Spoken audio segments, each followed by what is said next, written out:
कल की क्लास में भी बात करी थी क्वालिटी मैनेजमेंट सिस्टम की। In the yesterday's class we talked about quality management system, तो क्यूएमएस की बात करी थी।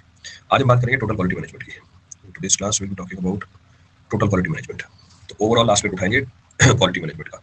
इनफैक्ट टोटल क्वालिटी मैनेजमेंट के लिए जो स्टैंडर्ड्स हैं वो हमने कल ही कर लिए थे।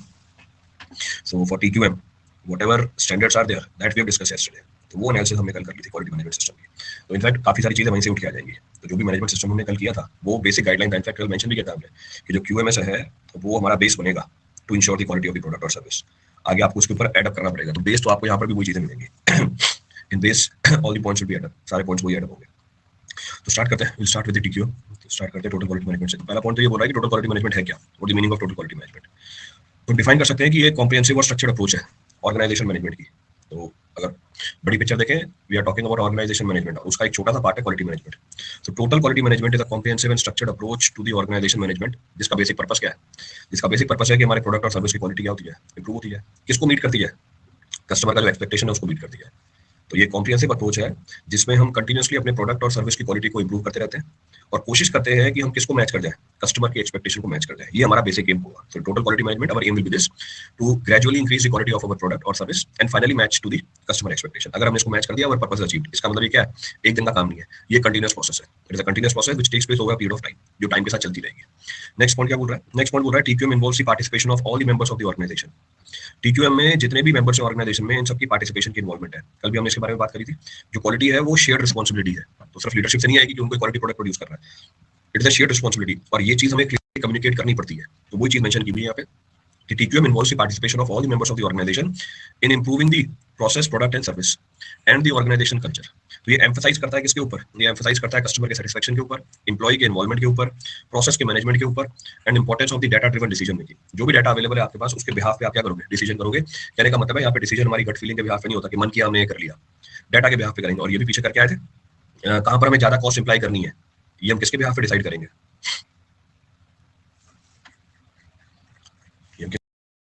ये जो हमने कॉस्ट निकाल रखी है, तो we found the different types of cost of quality, तो उसके बिहाफ पे डिसाइड किया जाएगा। तो सारा डाटा इकट्ठा करेंगे, उसके बिहाफ पे डिसाइड करेंगे कहाँ हमें कॉस्ट लगानी है, कहाँ हमें कॉस्ट नहीं लगानी है, where the cost is to be applied, where the cost is not to be applied. तो सारी जो डिसीजन मेकिंग होगी वो डाटा ड्रिवन होगी। It will not be on the basis of the gut feeling. Clear है? Conformance cost, चार तरह की कॉस्ट है, वो अलग चीज है, that is a different thing. तो बस एक बेस बना के दिया है। तो aim is to improve the quality of the product over a period of time and to meet the customer expectation. Now what are the core principles of TQM? क्या core principles हैं TQM के? अब देखना, ये वही principles मिलेंगे जो कल आपको QMS के मिले थे। If you refer the principles of total quality management, almost आपको वही principle मिलेंगे जो हम कल करके आए, कोई नई चीज नहीं आएगी यहाँ पे। देखो, पहला कस्टमर फोकस, सारा फोकस किसके ऊपर है? कस्टमर की एक्सपेक्टेशन पूरी करने के ऊपर है। जो कस्टमर की डिमांड होगी वो आपको क्या करनी है? फुलफिल करनी है। अगर प्रोडक्ट कस्टमर की एक्सपेक्टेशन को मीट नहीं कर रहा, आपको कंटिन्यूअसली इंप्रूवमेंट करनी पड़ेगी अपने प्रोसेसेस के अंदर इस तरीके से कि आपका प्रोडक्ट बेटर होता जाए। तो सारा फोकस किसके ऊपर है? कस्टमर के ऊपर है। So the primary goal of the TQM is to meet the और एक्सीड द कस्टमर एक्सपेक्टेशन। ये इसका प्राइमरी गोल है। क्लियर चीज? इसका मतलब कस्टमर की एक्सपेक्टेशन ही क्वालिटी इंप्रूवमेंट प्रोसेस को डिराइव करता है। जो कस्टमर की एक्सपेक्टेशन ही है वही हमारे प्रोडक्ट या प्रोसेस की क्वालिटी इंप्रूवमेंट प्रोसेस को डिराइव करेगा। तो company practicing TQM are committed to continuous improvement in customer satisfaction through better processes and product. तो हम अपने प्रोसेस को और प्रोडक्ट को ग्रेजुअली इंप्रूव करते जाएंगे कि कस्टमर की एक्सपेक्टेशन मीट कर जाए। सेम ये भी प्रिंसिपल था कल हमारे क्वालिटी मैनेजमेंट सिस्टम का। Exactly same principle I discuss yesterday for quality management system. Next, total employ involvement. ये भी था कि जो हमारी क्वालिटी है वो शेयर्ड रिस्पांसिबिलिटी है, सबकी जिम्मेदारी है क्वालिटी इंश्योर करना। आ गया? तो TQM में भी आपको सारे एम्प्लॉइज को इन्वॉल्व करना है हर डिसीजन मेकिंग के अंदर। तो TQM increases the involvement of all the employees from top management to the front line workers in decision making processes. जो भी प्रोसेस आप सेट कर रहे हो क्वालिटी को इंप्रूव करने के लिए, उसमें सबकी इन्वॉल्वमेंट लो। अगर सबकी इन्वॉल्वमेंट होगी तो सबकी ओनरशिप भी आएगी। अगर सबकी इन्वॉल्वमेंट होगी तो आप सबको ओनरशिप दे दोगे, भैया ये तेरी जिम्मेदारी है। और जहां आपने जिम्मेदारी बांध दी वहां पे प्रोडक्ट की क्वालिटी इंप्रूव होना अपने आप स्टार्ट हो जाएगी। और जहां आपने ले ली जिम्मेदारी, नीचे कुछ बोला ही नहीं आपने, अब आपकी जिम्मेदारी है, now it is your responsibility. तो टोटल एम्प्लॉय इन्वॉल्वमेंट होना चाहिए हमारे प्रोसेस और प्रोडक्ट की क्वालिटी को इंप्रूव करने के लिए। तो कैसे करते हैं? एम्प्लॉइज की ट्रेनिंग कराते हैं, उनको इंपावर करते हैं, एनकरेज करते हैं, ताकि हमारे प्रोडक्ट की जो क्वालिटी वो मैच करती जाए किसको? कस्टमर की एक्सपेक्टेशन। पहला, हम जो है फोकस करेंगे कस्टमर की नीड के ऊपर, उसकी एक्सपेक्टेशन के ऊपर। दूसरा, सारे एम्प्लॉइज की इन्वॉल्वमेंट करेंगे, all the employees will be involved in decision making as per TQM। Next है हमारे पास प्रोसेस सेंटर्ड अप्रोच। अगेन ये भी आया था कल, ये भी हमारा था क्वालिटी मैनेजमेंट सिस्टम का पार्ट। तो वहीं से तो उठा रखी है सारी चीजें। तो TQM जो स्टैंडर्ड हमारे सेट किए हुए वहीं से उठा रखा है। तो प्रोसेस सेंटर्ड अप्रोच क्या मतलब? वो प्रोसेस सेंटर्ड अप्रोच में आप हमेशा फोकस डालोगे अपने प्रोसेस को इंप्रूव करने के लिए। आप हमेशा फोकस रखोगे जो भी प्रोसेसेस है जिससे आपका प्रोडक्ट की मैन्युफैक्चरिंग हो रही है उसको इंप्रूव करने के अंदर, उसको इंप्रूव करने के अंदर। क्योंकि अगर उसको इंप्रूव किया हमने, अगर उसको इंप्रूव किया, जो फाइनल प्रोडक्ट निकल के आएगा उसकी क्वालिटी बेटर होगी, एफिशिएंसी इंप्रूव हो जाएगी, वेस्ट का रिडक्शन हो जाएगा, कॉस्ट कम हो जाएगी, the cost will be reduced. So here the entire focus is on processes. तो जो भी प्रोसेसेस इन्वॉल्व है और वो ये बोलेगा, तो TQM is based on the idea that the overall quality of the organisation depends upon how individual processes perform. तो जो एंड प्रोडक्ट की क्वालिटी है वो डिपेंड कर जाता है पीछे वाले जो प्रोसेसेस है वो इंडिविजुअली कैसे परफॉर्म कर रहे हैं। अगर आपका हर प्रोसेस इंडिविजुअली परफॉर्म कर रहा है अप टू द एक्सपेक्टेशन, आपको फाइनली जो प्रोडक्ट मिलेगा वो डिजायर्ड क्वालिटी का मिलेगा। इसका मतलब सारा फोकस किसके ऊपर है? प्रोसेसेस के ऊपर है। सो बाय ऑप्टिमाइजिंग द प्रोसेसेस, तो समझने के लिए एग्जांपल ले लो, प्रोसेसेस अपनी फील्ड से लेते हैं। लेट्स सपोज आपका काम है, you are into let's suppose construction, आपका काम है स्ट्रक्चर्स को बनाना। अब स्ट्रक्चर्स को बनाना, अब आपने प्रोसेस सेट कर रखा है पहले, प्रोसेस सेट कर रखा है पहले, क्या सेट कर रखा है? प्रोसेस स्टार्ट हो जाता है आपकी टेंडरिंग से। तो टेंडरिंग का प्रोसेस आप कॉस्टिंग बहुत ध्यान से निकालोगे। ऐसे नहीं कि शुरू में आपने टेंडर लेने के लिए कॉस्ट कम कर दी, सस्ते में तो ले लिया काम, फिर बाद में कर नहीं पा रहे हो, क्वालिटी पूरी चली जाएगी। और ऐसा ही होता है प्रैक्टिकली, क्योंकि टेंडर चाहिए, क्योंकि उसके प्रैक्टिकल रीजन होते हैं कि भैया आपको कंपनी का बैलेंस शीट हमेशा बना के रखनी है। तो सरकार निकाल रही है प्रोजेक्ट 50 करोड़ का, आप बिडिंग कर रहे हो 40 करोड़ का, मतलब 50 करोड़ का निकला है, एक्चुअल में होना क्या चाहिए? 50 करोड़ से ऊपर का लेना चाहिए आपको बिडिंग करके। सरकार ने बोला 50 करोड़ का काम है, आपको लेना चाहिए, लेट्स सपोज 60 करोड़ की बिडिंग करो, उल्टा होता है 40 करोड़ में ले जाते हैं काम। अभी 10 करोड़ का डेफिसिट कहां से बैलेंस करते हैं? अपने प्रोडक्ट की क्वालिटी पूरी, entire quality is being gone. अभी क्यों किया जाता है? उसके प्रैक्टिकल रीजन से जो भी आपकी समझ के बाहर है। तो कहने का मतलब है स्टार्ट किया टेंडरिंग से, टेंडर हम ऐसा डालेंगे जिसमें मेरे को आगे जाके क्वालिटी में कॉम्प्रोमाइज नहीं करना पड़े। टेंडर मिल गया, इसके बाद डिजाइनिंग। अब डिजाइनिंग आप कराओगे प्रोफेशनल से, आज के टाइम में 10 डिजाइनर, तो हर प्रोसेस के ऊपर आपने फोकस किया हुआ है।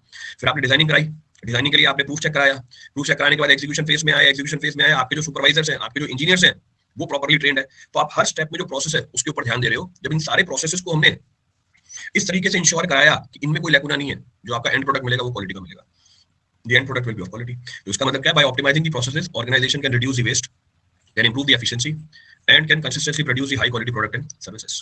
अपने रेट्स अच्छे डालता है ताकि क्वालिटी मेंटेन रहे। बिल्कुल उनका सारा इन हाउस है, टेंडरिंग भी खुद करते हैं, डिजाइनिंग भी खुद करते हैं। जो छोटे मोटे कॉन्ट्रैक्टर का डिजाइनिंग कराएंगे बाहर से, इनकी खुद की डिजाइनिंग की टीम होती है, डिजाइनिंग भी खुद ही करते हैं, एग्जीक्यूशन भी खुद ही करते हैं, मशीनरी भी इनके पास खुद की है। तो इसलिए आपको क्या मिलता है? क्वालिटी का प्रोडक्ट मिलता है, टाइमली डिलीवरी होती है। वही कस्टमर एक्सपेक्टेशन है, टाइम से मेरा काम खत्म हो जाए, in time my product will be delivered. तो आपका प्रोडक्ट यहाँ पर क्या है? जो भी आपने काम करवाया। तो इसका मतलब पीक्यूएम में सारा फोकस किसके ऊपर है? प्रोसेस के ऊपर है। The entire focus on process. तो हमने कस्टमर सेटिस्फेक्शन की बात करी, we have talked about customer satisfaction, हमने सारे एम्प्लॉइज के इन्वॉल्वमेंट की बात करी, और यहाँ पे हमने बात करी ये एक प्रोसेस सेंटर्ड अप्रोच है। Next, it is an integrated system.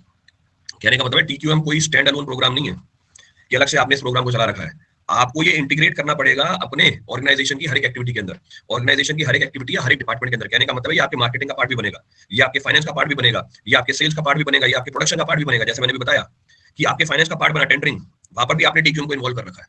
आपकी डिजाइनिंग का पार्ट भी बन जाएगा, यानी इंजीनियरिंग का पार्ट भी बना, फाइनेंस का पार्ट भी बना, मार्केटिंग का पार्ट भी बना। तो हर जगह आपको ये चीज रिफ्लेक्ट होते हुए दिखेगी। तो ये इंटीग्रेटेड सिस्टम है, ये कोई स्टैंड अलोन प्रोग्राम नहीं है कि अलग से आपने एक डिपार्टमेंट बना रखा है टीक्यूएम का। हर डिपार्टमेंट में इसके प्रिंसिपल्स को आपको अप्लाई करना पड़ेगा। सो TQM is not a stand alone program, it involves the integration of the quality principles into every aspect of the organisation. जब आप अपने प्रोडक्ट को मार्केट करोगे वहां पर भी ये चीज दिखनी चाहिए। When you will be marketing your product, there also it should be visible कि हाँ ये बात कर रहे हैं किसकी, इनका फोकस किसके ऊपर है? क्वालिटी के ऊपर है। Their focus is on quality। तो ये चीज मार्केटिंग में दिख जाती है। This can be referred in the marketing also कि कैसे अपने प्रोडक्ट को प्रोजेक्ट करते हैं, how they project their product। तो मार्केटिंग में भी आपको क्वालिटी दिख रही है, पीछे फाइनेंसिंग में भी दिख रही है, रिक्रूटमेंट में भी दिख रही है। रिक्रूटमेंट में क्वालिटी भैया थ्रेशोल्ड डाल देंगे, थ्रेशोल्ड डाल देंगे मतलब मिनिमम आपको 60% होने चाहिए डिग्री में, गेट क्लियर होना चाहिए आपका। आपका खुद का एग्जाम लेंगे, वो एग्जाम के बाद इंटरव्यू लेंगे, तो वो क्या कर रहे हैं? रिक्रूटमेंट में भी क्वालिटी को इंश्योर कर रहे हैं। ऐसा नहीं है कि बोला है बोर्ड लगा दिया कंपनी के बाद जॉब वैकेंसी आओ कोई भी ले लो, तो it is not like that. ऐसा नहीं है बिल्कुल भी। तो आपने क्या किया? हर जगह क्वालिटी को इंश्योर कर रखा है। इसका परफेक्ट एग्जांपल है अभी आपके पास, अभी किसका चल रहा है? ए का पेपर चल रहा है ना, ऐसे ही आपके स्टेट में जेई का पेपर आया हुआ है, 4500 सीटें हैं उसके अंदर, सिर्फ डिप्लोमा वालों को अलाउ कर रखा है। तो क्या कर दिया उन्होंने? क्वालिटी वैसे डिग्रेड कर दी। अब 4500 सीटें हैं, 4500 लोगों के पास डिप्लोमा नहीं होगा, और होगा भी तो उन्होंने क्या कर दिया? अपना बेंचमार्क ही नीचे कर दिया, मतलब डिग्री वालों को अलाउ ही नहीं कर रहे। तो इसका मतलब क्या किया? क्वालिटी डिग्रेड, खुद ही क्वालिटी डिग्रेड करा दी उन्होंने, खुद ही अपनी क्वालिटी डिग्रेड करा दी। मतलब शुरुआत के लेवल पे ही उन्होंने ये बोल दिया कि नहीं हमें इससे ज्यादा डिग्री की रिक्वायरमेंट ही नहीं है। भाई मिनिमम बेंचमार्क सेट करते हैं, मैक्सिमम बेंचमार्क थोड़ी सेट करते हैं। इन्होंने मैक्सिमम सेट करके रखा हुआ है, डिप्लोमा से ऊपर कुछ नहीं चाहिए। Other states not allowed. फिर से आपने क्या क्या रिस्ट्रिक्शन डाल दी अपनी क्वालिटी के ऊपर। अगर मैं दूसरी स्टेट्स को अलाउ कर देता तो वहां के भी जो सिंसियर बच्चे या मेहनती बच्चे होते या होशियार बच्चे होते वो भी आपके शहर में आके काम करते, तो आपका शहर ही तो बढ़ता, आपकी स्टेट ही तो आगे जाती। तो ये जो स्ट्रेटेजीज होती हैं, ये जो पॉलिसीज होती है, ये बताती है कि आप कितनी क्वालिटी को इंश्योर कर रहे हो। तो आपके फील्ड से मैंने एग्जांपल निकाल के बता दिया। तो ये जो टीक्यूएम है ये एक इंटीग्रेटेड सिस्टम है, ये कोई स्टैंड अलोन प्रोडक्ट नहीं है या प्रोग्राम नहीं है। आपको ये अपने ऑर्गेनाइजेशन के हर एक एस्पेक्ट में इंक्लूड करना पड़ेगा। इनिशियल प्रोसेस ही quality low, then the product will be, बिल्कुल ऐसे मिलेगा, absolutely correct. Next key aspect है कंटीन्यूअस इंप्रूवमेंट। करेंगे आगे हम काइजन, जापानीज कांसेप्ट है ये काइजन का। काइजन का मतलब है कंटीन्यूअसली अपने प्रोसेस को इंप्रूव करते जाओ। तो टीक्यूएम की एस्पेक्ट है ये कि कंटीन्यूअस इंप्रूवमेंट। कंटीन्यूअस इंप्रूवमेंट मतलब जो भी काम आप कर रहे हो उसको डेली थोड़ा इंप्रूव करते जाओ, जो भी काम आप कर रहे हो उसको डेली डेली थोड़ा इंप्रूव करते जाओ, भले 0.1% इंप्रूव करो। आज आप पढ़ रहे हो 10 मिनट, कल 11 मिनट पढ़ के देखो, अगले दिन 15 मिनट पढ़ के देखो, अगले दिन 20 मिनट पढ़ के देखो, अगले दिन 25 मिनट पढ़ के देखो। तो डेली कुछ ना कुछ उसमें ऐड करते जाओ। तो ये होती है काइजन। काइजन का मतलब जापानीज टर्म है, इसका मतलब है डेली या कंटिन्यूअसली अपने प्रोसेस को इंप्रूव करते जाओ। अगर ये कंटिन्यूअसली आप करते गए over a period of time, आपका जो प्रोडक्ट है वो कस्टमर की एक्सपेक्टेशन को मीट करने लग जाएगा। अगर मैं ये सोचूं कि एक दिन में ही मेरे के अपने प्रोसेस को इंप्रूव कर लूंगा, प्रैक्टिकली पॉसिबल ही नहीं है। प्रैक्टिकली ये पॉसिबल ही नहीं है। तो टीक्यूएम में ये इंटीग्रेटेड है। क्या इंटीग्रेटेड है? Continuous improvement. So continuous improvement often referred as kaizen, लिखा हुआ है, Japanese term for good change.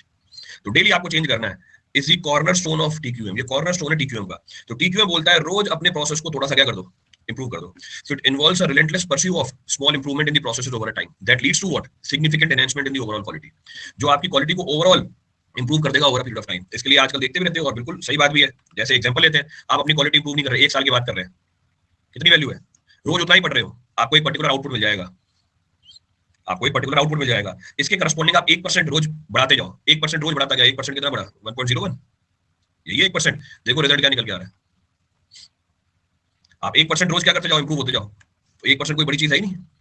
तो डेली आपकी जो एफिशिएंसी है उसको 1% बढ़ाते जाओ। देखो 1 साल बाद रिजल्ट क्या है। तो वही कायदन यही है। इसी को सिंप्लीफाई करके बता दिया कि डेली क्या करो, अपने प्रोसेस को रिलेंटलेसली इंप्रूव करते चले जाओ। Keep on improving the process, at the end you will be able to match the quality of your product. हाँ, यही हिंदी में हम यही बोलते हैं, बूंद बूंद से जो घड़ा भरता है।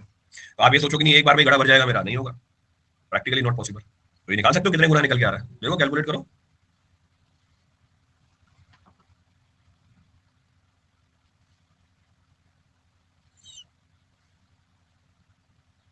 थर्टी सेवन पॉइंट, तो 37 गुना, राउंड ऑफ कर दो, 38 गुना ज्यादा आपको क्या मिल जाएगा, रिजल्ट मिल जाएगा। तो 38 times you will be getting better result. तो ये फीचर है किसका? This is the feature of what, this is the feature of your TQM. So continuous improvement. तो कंटीन्यूअस इंप्रूवमेंट को काइजन बोला है उसने। नेक्स्ट ये भी डिस्कस किया था हमने, this also we have discuss fact based decision. जो भी डिसीजन लोगे वो किसके बेहाफ पे होगा, डाटा कलेक्शन के बेहाफ पे होगा। ये भी बात करी थी हमने। This also we have talked about, ये किसका फीचर है एक्चुअली में, क्यूएमएस का, उसको ही हमने यहाँ पे डाल रखा है। तो ये भी हमने कल बात करी थी। जो भी डिसीजन होगा वो आपके डाटा के बेहाफ पे होगा। कहाँ पैसा खर्च करना है, डाटा निकालो, उसके बाद एनालाइज करो कि फाइनल आपकी क्वालिटी इंप्रूवमेंट हो जाए। So decisions in TQM are based on the use of the data analysis rather than the assumptions. आप कुछ मानोगे नहीं या गट फीलिंग के बेहाफ पे नहीं करोगे कि रात को सपना आया ऐसा कर लेता हूं और कर लिया। डाटा लेके आओ, इसलिए आज के टाइम पे डाटा की बहुत ज्यादा इंपॉर्टेंट है। शीट लेके आओ, शीट पे सारा डाटा फीड है, डाटा के बेहाफ पे हम डिसीजन लेंगे कौन सा काम करना चाहिए, कौन सा काम नहीं करना चाहिए। और ये चीज हर जगह इन्वॉल्व है। ये चीज मैं तो आपको ऑर्गेनाइजेशन का एग्जांपल दे रहा हूँ, आज के टाइम पे तो हर जगह इन्वॉल्व है। ये एग्जांपल लेते हैं, क्रिकेट खेलते हो आप, क्रिकेट में सारी जो डिसीजन होती है डाटा के बेहाफ पे होती है। All the decision are on the basis of data. अभी हुई थी पिछले साल ऑक्शन, किस बेहाफ पे ऑक्शन लेते हैं वो, तो डाटा के बेहाफ पे तो लेते हैं। पिछले 1-2 साल की परफॉर्मेंस निकाल लेते हैं प्लेयर की, ऑब्जर्व करते हैं उसे, ऑब्जर्व करने के बाद बिडिंग करते हैं। तो सारी कहानी किसके ऊपर बेस्ड है, डाटा के एग्जांपल पे। The entire situation is on the basis of data. तो डाटा के हिसाब से हम डिसीजन लेंगे। टारगेटेड एड्स ऑन फोन, बिल्कुल सही बात है, टारगेटेड एड्स ऑन फोन के ऊपर, क्योंकि पता होना चाहिए कौन सी एड कौन से कस्टमर को देनी चाहिए। तो जो डिसीजन है वो किसके हिसाब से हो, डाटा के बिहाफ पे, और हर जगह काम करती है चीज, मतलब आर्बिट्री कुछ नहीं करना है हमें। तो statistical tool, data collection and analysis are used to monitor the performance and identify the areas for improvement. तो जो एरियाज फॉर इंप्रूवमेंट है उसको आइडेंटिफाई करो, उस पे काम करो, एंड में आपको रिजल्ट क्या मिलेगा, क्वालिटी प्रोडक्ट मिलेगा, you will be getting the quality product. Clear है? चलो ये बात भी समझ में आती है। नेक्स्ट क्या है, कम्युनिकेशन। ये भी डिस्कस किया, कम्युनिकेशन कैसी होनी चाहिए, बिल्कुल क्लियर होनी चाहिए। जो लीडरशिप ने सोचा या डिसाइड किया वो ऑर्गेनाइजेशन में हर एक इंसान को पता होना चाहिए। Means everyone should be clearly aligned with a common goal of achieving a quality. और इसके लिए कम्युनिकेशन साफ साफ होनी चाहिए। कम्युनिकेशन साफ साफ कैसे होती है, या टॉप लीडरशिप ने नीचे वालों को बताया, मीटिंग की और बता दिया भैया ये काम करना है। उन्होंने और नीचे वालों को बताया, वर्कफोर्स को बताने के बाद हर जगह पोस्टर लगा रखे, हर जगह पोस्टर लगा रखे कि नहीं भैया इसी स्टैंडर्ड का काम होना चाहिए। और फिर उसके बाद उसमें क्या करते हैं, ऑडिटिंग करते हैं और ओनरशिप दे देते हैं कि भैया ये तुम्हारा काम है, दिस इज योर जॉब। अगर कुछ भी कहो लेकिन वो अच्छे से बात करनी है। अनअकैडमी बिल्कुल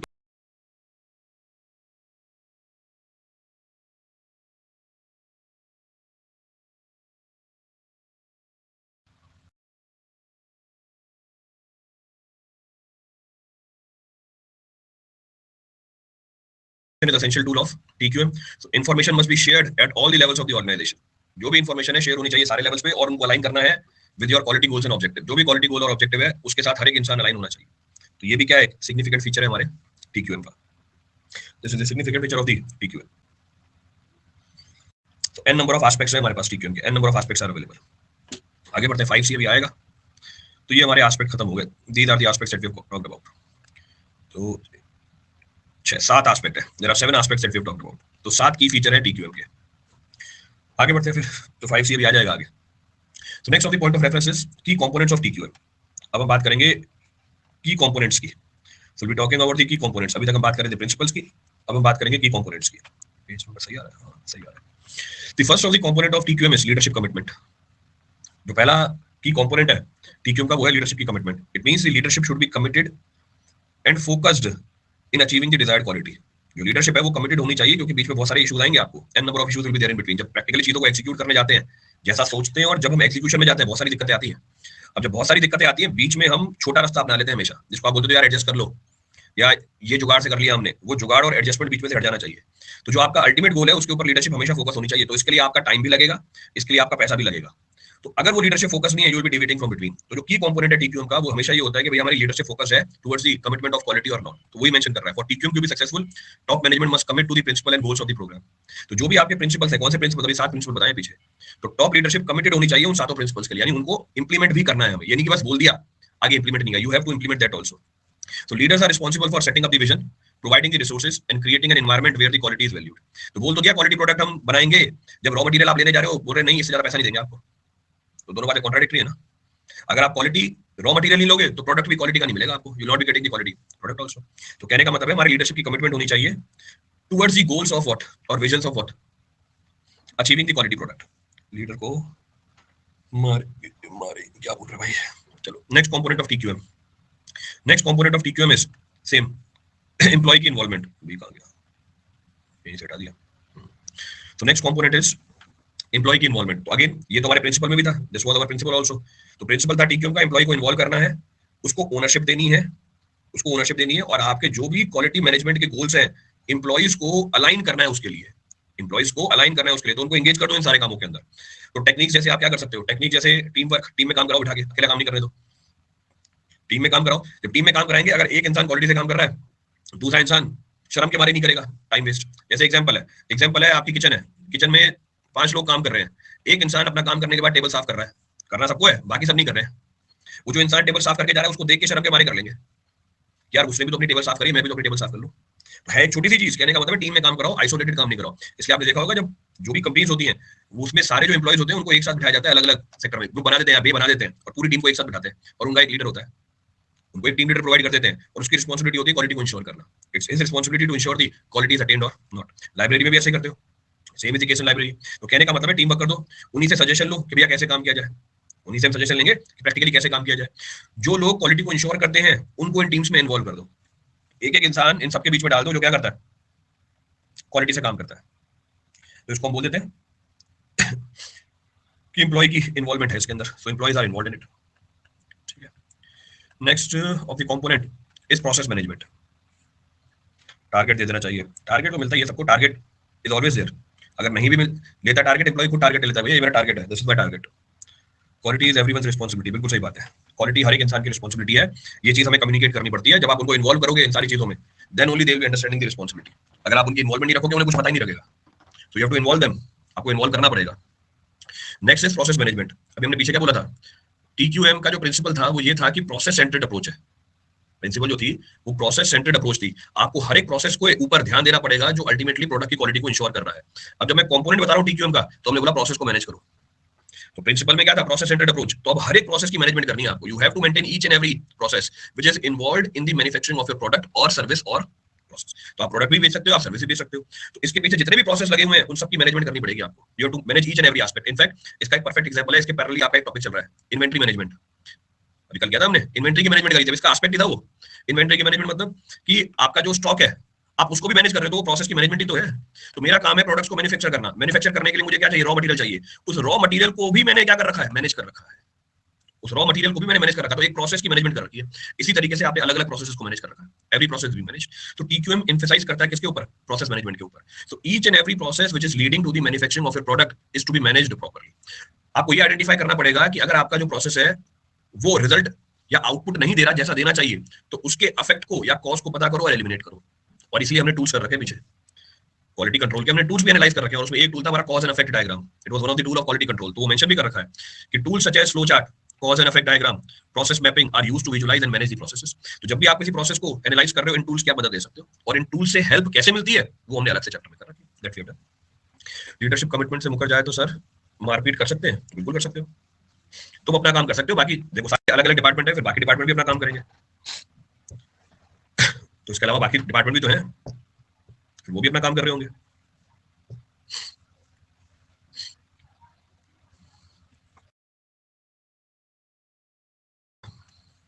next of the component is integrated system. पीछे हमने किसकी बात करी थी?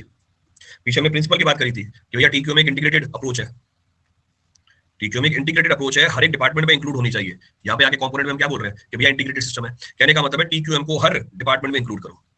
ये एक स्टैंड अलोन प्रोग्राम नहीं है, ये एक स्टैंड अलोन प्रोग्राम नहीं है, ये इंडिविजुअल प्रोग्राम नहीं है कि अलग से मैंने एक डिपार्टमेंट बना रखा है, इसका काम है क्वालिटी को इंश्योर करना।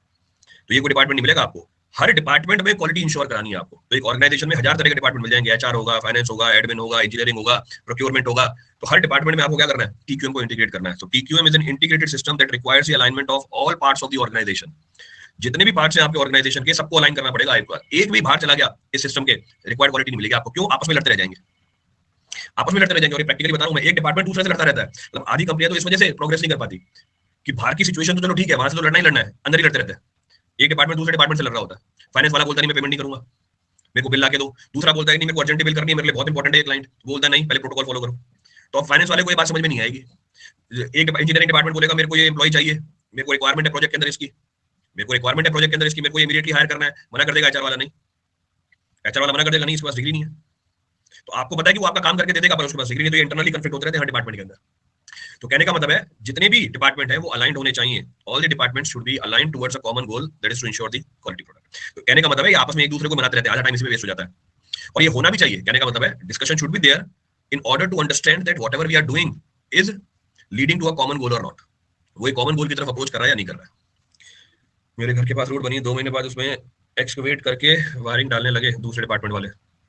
Conflict healthy and unhealthy both can occur in the company. बिल्कुल सही बात है। ईडी, सीबीआई, स्टेट पुलिस, क्या लिख रहे हो भाई? अगला component, next of the component is continuous improvement. पीछे बता रहा की प्रिंसिपल, जैपनीज टर्म, काइजन। तो कंपोनेंट में भी आ गई वो चीज। तो जब हम टीक्यूएम को इंप्लीमेंट कर रहे होंगे, हमें कंटीन्यूअसली क्या करना पड़ेगा? हर एक प्रोसेस को इंप्रूव करना पड़ेगा, ताकि क्या हो? रिक्वायर्ड आउटपुट मिल जाए। तो सेम वही चीज चल रही है वापस, जो हमने प्रिंसिपल्स की बात करी, कंपोनेंट में भी उसको अप्लाई कर दिया हमने। तो हमने बोला continuous improvement is the philosophy of the consistently seeking better ways to achieve the quality. अब करते कैसे? इसको लिख तो दिया कि भैया प्रिंसिपल है मेरा कंटीन्यूअस इंप्रूवमेंट, और फिर जब मैंने कंपोनेंट की बात करी टीक्यूएम में, मेरे को कंटीन्यूअसली इंप्रूव करना है। अगर मुझे कंटीन्यूअसली इंप्रूव करना है तो मेरे को इसमें कुछ टूल्स की मदद लेनी पड़ेगी, कुछ टेक्निक्स की मदद लेनी पड़ेगी, जो वापस आज की क्लास में करेंगे। जैसे PDCA technique and six sigma. तो करेंगे अभी सिक्स सिग्मा, करेंगे अभी पीडीसीए टेक्निक। तो पीडी साइकिल क्या है? Plan, then execute. एग्जीक्यूट हो गया, बोल दिया do. Execution means to do. जो भी काम आपने सोचा, प्लानिंग, उसको आपने किया, करने को उसे बोल दिया डू। करने के बाद आपने चेक किया, करने के बाद आपने उसको दोबारा चेक किया क्या सही है या नहीं है। जैसे आप एग्जाम में भी करते हो, take an example of your examination. आपके सामने पेपर आता है, आप पेपर को एक बार पढ़ लेते हो 5 मिनट में, फिर अपने दिमाग में पूरी प्लानिंग कर देते हो यार कि इस सेक्शन के जो सवाल है वो आसान है, ऑब्जेक्टिव बेस्ड है, थ्योरी बेस्ड है, न्यूमेरिकल नहीं है। इस सेक्शन में न्यूमेरिकल है, इस सेक्शन में हार्ड क्वेश्चन है, इसमें आसान है, मैं इस सेक्शन को पहले करूंगा। अब आपने जब पेपर पढ़ रहे तभी डिसाइड कर लिया, तो प्लान किया, फिर आपने अपनी एग्जीक्यूशन चालू करी, एग्जीक्यूशन चालू करी। जब पेपर खत्म हो गया, 10 मिनट पहले आपने क्या दोबारा से चेक किया भैया सही करे या नहीं, सवाल ऑप्शन सही मार्क किया या नहीं किया। एक दो गलतियां निकल के आ जाएंगी, उसको दोबारा क्या करो? दोबारा इंप्रूव करो, उसे बैठ के दोबारा एक्ट करो उसके ऊपर, अगेन एक्ट ऑन इट। तो सेम ये चीज हमारे ऑर्गेनाइजेशन में भी करते हैं, पहले प्लानिंग कर लेते हैं, फिर उसकी एग्जीक्यूशन कराते हैं, एग्जीक्यूशन देखते हैं सही हुई या नहीं हुई, और फाइनली उसके बाद क्या करते हैं? फाइनली उसके बाद उसको चेक कर देते हैं। After checking you have to act on it whether it is being done correctly और नॉट, क्या वो चीज सही करी है या नहीं करी है। तो कहने का मतलब है कंटीन्यूअस इंप्रूवमेंट के हमारे पास बहुत सारे तरीके हैं, सिक्स सिग्मा है, पीडीसी है, दोनों को भी डिटेल में देखेंगे आगे, both the points will see in detail. Next component है data driven decision making. Same ही प्रिंसिपल भी था, कंपोनेंट में भी आया है। जो भी डिसीजन आप लोगे वो किसके बिहाफ पे होगा? डाटा एनालिसिस के बिहाफ पे होगा। इसके लिए आपको कुछ टूल्स की मदद लेनी पड़ जाएंगी, और वो टूल्स भी आपको बताए हैं। जैसे देखो टूल्स मेंशन किया हुआ है, की थी हमने एनालिसिस, प्रेटो एनालिसिस। क्या बोलता है प्रेटो एनालिसिस? 80-20 रूल। आपकी जो 80% प्रॉब्लम होती है वो 20% रीजन की वजह से होती है। तो आपका एम क्या है? इस 20% रीजन को पता करना। बना के दिखाया था कर्व मैंने। तो मैंने डाटा की एनालिसिस करी और ये पता किया कि यार अगर मैं इन 2 या 3 रीजंस को एलिमिनेट कर दूं, मेरी 80% प्रॉब्लम तो सॉल्व हो जाएगी। तो ये डाटा के बिहाफ पे किया हमने, किसी अजम्पशन के बिहाफ पे नहीं किया। तो आपका जो भी डिसीजन होना चाहिए वो डाटा ड्रिवन होना चाहिए। तो ये कंपोनेंट बनता है किसका? ऑफिस में लेट होने का एग्जांपल लिया था, किस वजह से लेट होते हैं? ट्रैफिक की वजह से लेट होते हैं, चाइल्ड केयर की वजह से लेट होते हैं, बहुत सारे रीजन थे। ट्रांसपोर्टेशन की वजह से लेट होते हैं, नींद नहीं खुलती सुबह इस वजह से लेट होते हैं। तो बहुत सारे रीजन थे हमारे, there are number of reasons. Next अब हम बात करेंगे किसकी? Now will be talking about, तो हमने पहले बात करी प्रिंसिपल्स की, प्रिंसिपल्स की बात करी, बाद हमने बात करी कंपोनेंट्स की। अब हम बात करेंगे टूल्स एंड टेक्निक्स की, कि कैसे करें भाई, how to ensure total quality management. Total quality management कैसे की जाती है? क्या हो गया? Child care in the office. हाँ, अब इसमें ऑलमोस्ट सारे टूल्स हमें पता ही है, जो नए टूल्स हैं उनको हम डिस्कस कर लेंगे। Most of the tools are known to us, few of the tools are not being discussed, अभी उसको हम सॉल्व कर लेंगे।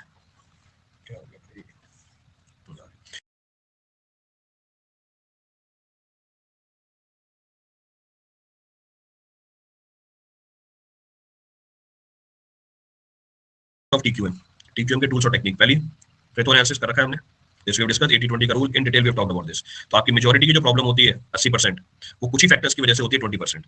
हमने ये भी डिस्कस किया, पकड़ के मत बैठ जाना ये 80% ही होगा, हमेशा ढूंढ रहे हैं अपने काम में, ये तो 80% प्रॉब्लम सॉल्व कर लेगा, 70 भी हो सकती है, 90 भी हो सकती है।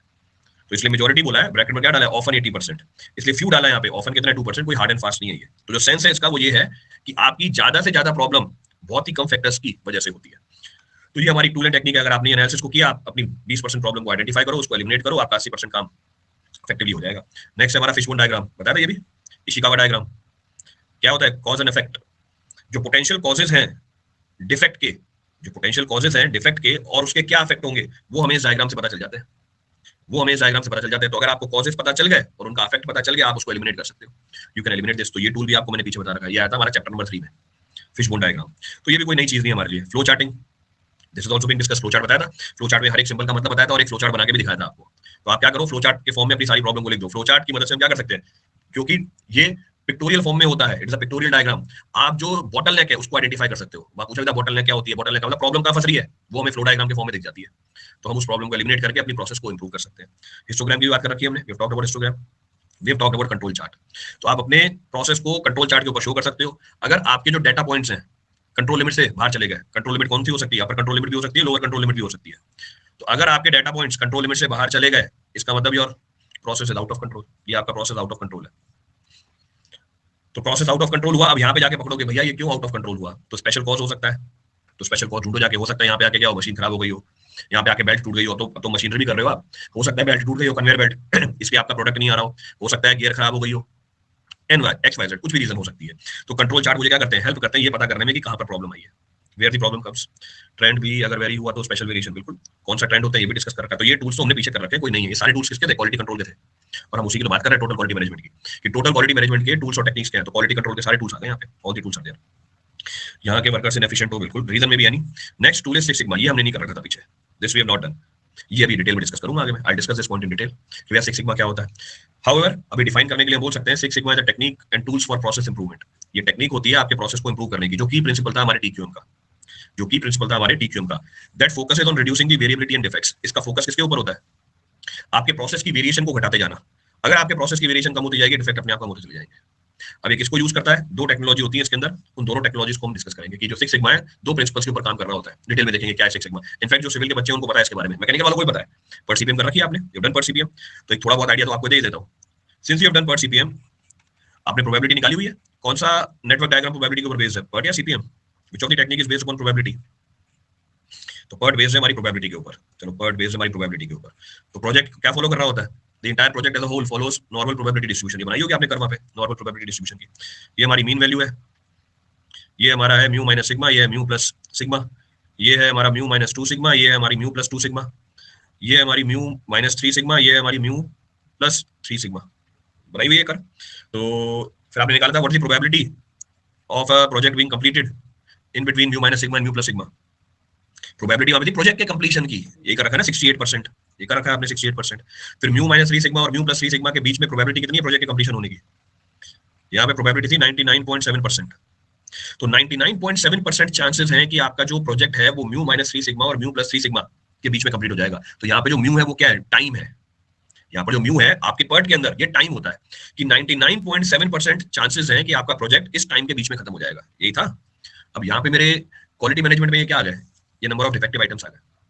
अब मैं डिफेक्टिव आइटम्स की बात करूंगा, इसका मतलब क्या हुआ, 99.7% चांसेस हैं कि मेरा प्रोडक्ट डिफेक्टिव नहीं होगा। तो वहां पे मैं क्या बोल रहा था कि 99.7% चांसेस हैं कि मेरी जो प्रोजेक्ट है वो कंप्लीट हो जाएगी इस टाइम में। अब मैं बोल रहा हूँ 99.7% चांसेस हैं कि मेरा जो प्रोडक्ट है वो डिफेक्टिव नहीं होगा। कितने परसेंट चांस है डिफेक्टिव हो जाए, अभी भी चांस है, कितने परसेंट चांस है डिफेक्टिव हो जाए, what is the percentage of the chance it is defective, 0.3% तो अभी भी चांस है डिफेक्टिव हो जाए। क्लियर है चीज, 0.3% चांस अभी भी है डिफेक्टिव हो जाए। अच्छा जरा बताना आपने लिमिट कहां से ली है, mu minus 3 sigma mu plus 3 sigma. अब ये जो टेक्निक हुई इसको मैं बोलूंगा 3 सिग्मा टेक्निक। क्यों, क्योंकि मैं 3 सिग्मा रेंज उठा रहा हूं, म्यू से प्लस माइनस 3 सिग्मा किया। अब इसको और डिटेल में समझते हैं, क्योंकि बात आई है यहीं पे खत्म करता हूं, आगे फटाफट चल पड़ेंगे हम, क्योंकि 6 सिग्मा लिखा हुआ है। इसको आप ऐसे समझो, लेट्स सपोज मेरे पास 100 प्रोडक्ट है, मेरे पास 100 प्रोडक्ट है, मेरे को डिफेक्टिव प्रोडक्ट नहीं चाहिए, तो पहला प्रोडक्ट डिफेक्टिव नहीं हो इसके कितने परसेंट चांसेस है? पहला परसेंट डिफेक्टिव नहीं है इसके कितने परसेंट चांसेस है as per three sigma technique? Three sigma technique है सामने जो लिखी हुई है आपके, 99.7% चांसेस है। अच्छा, दूसरा प्रोडक्ट डिफेक्टिव नहीं हो उसके कितने चांसेस है? दूसरा प्रोडक्ट भी डिफेक्टिव नहीं हो उसके कितने परसेंट चांसेस है?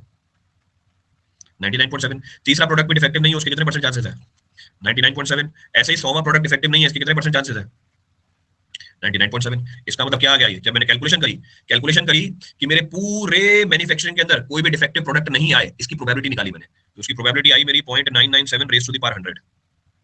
मेरी पूरी मैन्युफैक्चरिंग के अंदर जिसमें मैं 100 प्रोडक्ट बना रहा था, कोई भी प्रोडक्ट डिफेक्टिव नहीं आया, तो सारे नॉन डिफेक्टिव प्रोडक्ट की प्रोबेबिलिटी लिखी है आपने? जरा कैलकुलेट करो कितनी आ रही है। अब इतना डिटेल में नहीं जाएगा ये ईएससी में भी नहीं पूछता है, बट फिर भी क्योंकि अगर मैं इसको छोड़ के आगे निकल जाऊंगा फिर आप बोलोगे सर कैसे हुआ, समझ में नहीं आ रहा। कितनी आ रही है वैल्यू? निकालो calculator, 0.997 raise to the power 100। So it is coming out to be how much? 0.74। इसका मतलब ये हुआ कि आपके पूरी मैन्युफैक्चरिंग के अंदर कितने परसेंट चांसेस हैं कि आपके प्रोडक्ट डिफेक्टिव नहीं हो? 74% चांसेस है। यही है इसका मतलब। कितने परसेंट चांसेस है कि आपके प्रोडक्ट डिफेक्टिव हो? कितने परसेंट चांसेस है कि आपके प्रोडक्ट डिफेक्टिव हो? 26% चांसेस है कि आपके प्रोडक्ट क्या हो? 26 से भी ज्यादा होगा, आपने इसको कम कर दिया। 26% चांसेस है कि आपके प्रोडक्ट क्या हो? डिफेक्टिव हो। यानी 100 में से कितने? 100 में से कितने प्रोडक्ट डिफेक्टिव? 26। 100 में से कितने प्रोडक्ट डिफेक्टिव हो गए? 26 प्रोडक्ट डिफेक्टिव हो गए आपके। अच्छा, इसमें नहीं पूछता, वो मिलियन प्रोडक्ट पे पूछता है। इसमें जो कैलकुलेशन होती है मिलियन में होती है, क्योंकि जो ये वैल्यू है बहुत छोटी निकल के आती है, तो मिलियन में एक रीडेबल फॉर्म में आती है। अगर 100 में से 26 प्रोडक्ट डिफेक्टिव है तो 1 मिलियन प्रोडक्ट में से कितने प्रोडक्ट डिफेक्टिव हो जाएंगे? 3.34 है, बस रटा हुआ चिपका दिया। अरे भाई वो 6 सिग्मा में होता है, मैं भी 3 सिग्मा कर रहा हूं, तो 3.34। तो 100 में से हमारे 26 प्रोडक्ट डिफेक्टिव हैं, 26% ही था, तो 1 मिलियन में से, 1 मिलियन में कितने जीरो? हमारे 1 मिलियन में कितने जीरो हुए? 6 जीरो हुए, उसका 26% निकाल लो ना, फाइंड दी 26% ऑफ दैट। ठीक आ गई वैल्यू? तो ये कहानी मैंने बताई आपको किसकी? 3 सिग्मा की। ये कहानी मैंने किसकी बताई? 3 सिग्मा की। तो 3 सिग्मा में जो हमारे प्रोडक्ट के डिफेक्टिव होने के चांसेस है वो बहुत ज्यादा है।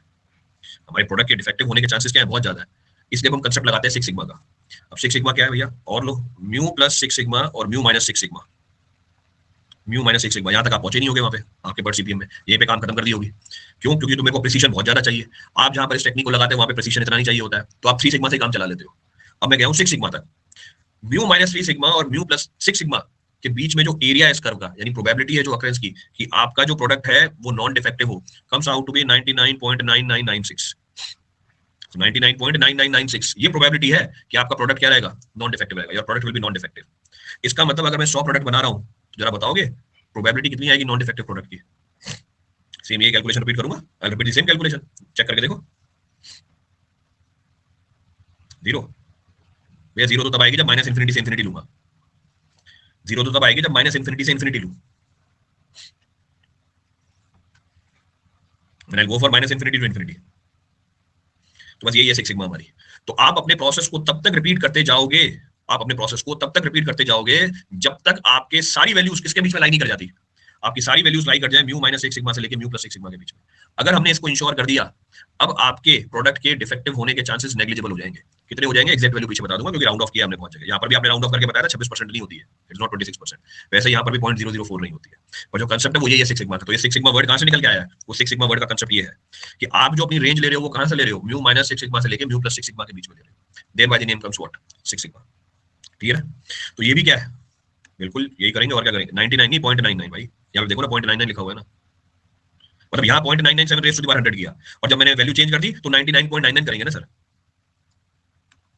कुछ मत करना, जो वैल्यू बताऊंगा उसको रट लेना बस, जाके पेपर में लिखा ना, सिलेक्शन हो जाएगा। तो ये भी एक टूल्स और टेक्निक है जिसकी, this is also one of the tool of technique of TQM. तो पीछे वाले तो कर रखे थे हमने, ये एक नई टूल और टेक्निक आई जिसको हम डिटेल में भी आगे देखेंगे, which will discuss in detail. Next है हमारे पास बेंचमार्किंग। बेंचमार्किंग का मतलब क्या है? बेंचमार्किंग का मतलब है आपने इंडस्ट्री का जो स्टैंडर्ड है वो सेट कर रखा है, बेंचमार्क कर रखा है, और उसके रिस्पेक्ट में अपने प्रोडक्ट,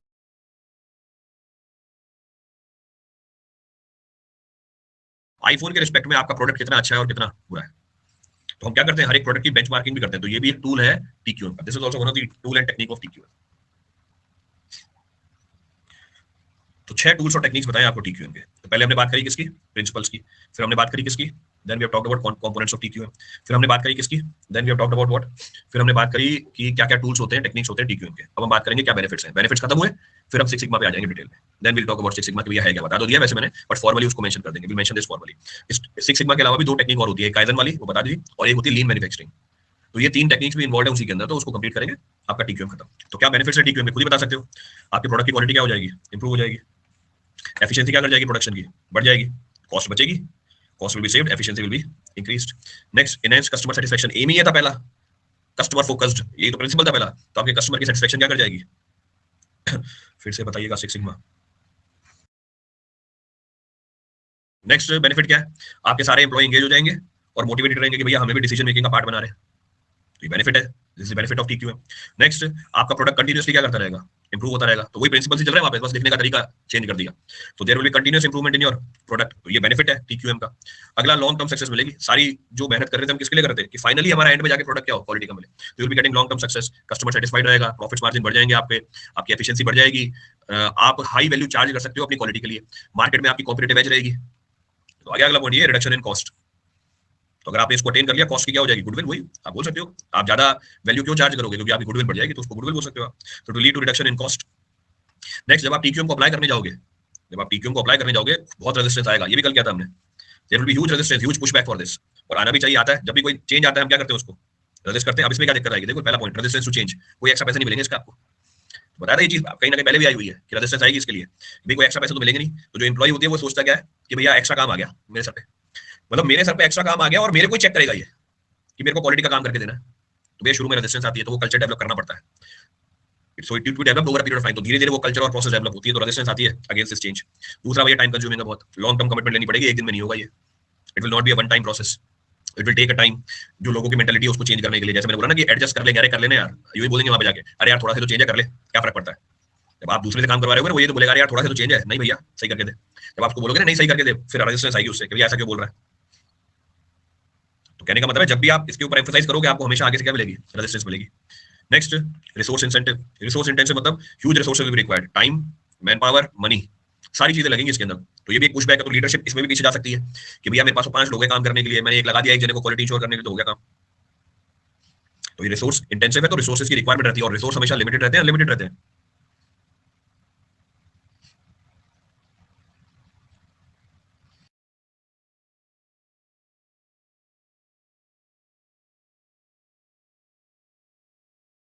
पॉइंट आ गया, लीडरशिप की कमिटमेंट नहीं रहती, वही पीछे भाग जाते हैं। वो हमारे यहाँ पे देखो स्पोर्ट्स में तो उल्टा है, लीडरशिप कमिटेड है, पढ़ने वाले गायब, कस्टमर ही नहीं, भाई नहीं चाहिए मुझे, लेने देना नहीं चाहिए, नहीं मुझे पढ़ना ही नहीं है।